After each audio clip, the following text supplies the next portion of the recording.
people to a role, and they talk among themselves, as themselves, in order to create themselves as a trio that will represent themselves as one person. And then once they have that one person, their stakeholder, clear, they will then interact with other trios that have been doing the same thing, so that you can stage your movement into the situation.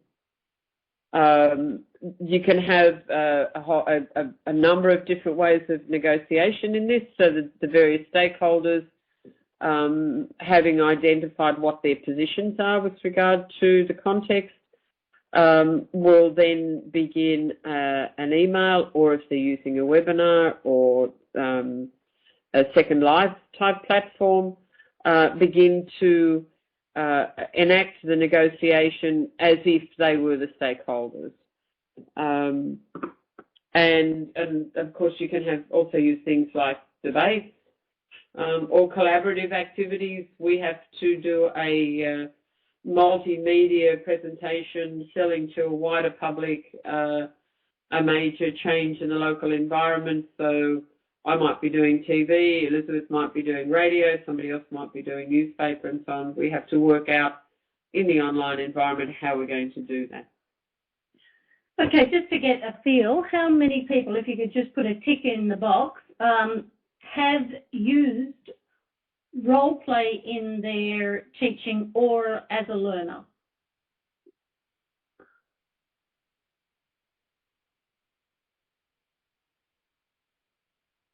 Okay, so we've got quite a lot of experience of role play. Now can I ask another clarifying question? How many have used in an online environment? So role play in an online environment.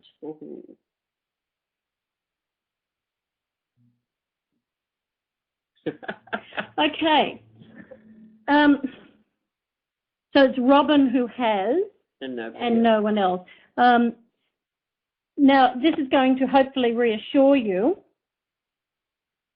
Most of you have experienced role play in perhaps a face-to-face environment. Most of what we are going to say to you is use the same sound principles of assessment that you would use in any environment. And there are only a few little modifications that you need to do to bring it online. Assessment is assessment. We don't change the assessment when we move from a textbook to the whiteboard. We don't change it when we read on screen. There are some aspects that you need to manage differently, perhaps, but essentially, sound assessment is sound assessment. So you'll be able to transfer. Okay, we just lost our screen there. Okay, so I'm going to have a very brief look at what you might assess in an online role play. And really, I just would like to make one major point here, and that is role play is a really rich domain for learning and for assessment. Online educational role play expands the reach and scope and dissolves in some way time and space. So it enables us to role play in richer ways, and certainly by going into an online environment, it can actually assist people to fully immerse into the thinking of the role without distraction of the physical embodiment, the embarrassment of having to play a role that they don't feel equipped physically to play. So essentially, the biggest risk in online role play is in over-assessing, because the technology enables you to see and to unpack and to have evidence, have a log of proceedings in ways that face-to-face role play often doesn't have, because the action moves too quickly. Also, the focus is often in face-to-face role play on the dramatic elements of it, and people may become caught up in the acting to represent the physical elements of the role, where the online environment can strip that away and take you directly into the thinking. So the aspects of the role play activity you assess really depends on why you are role playing in the first place. So I don't know if you caught the first slide header. The question it asked was, what do you want from assessment?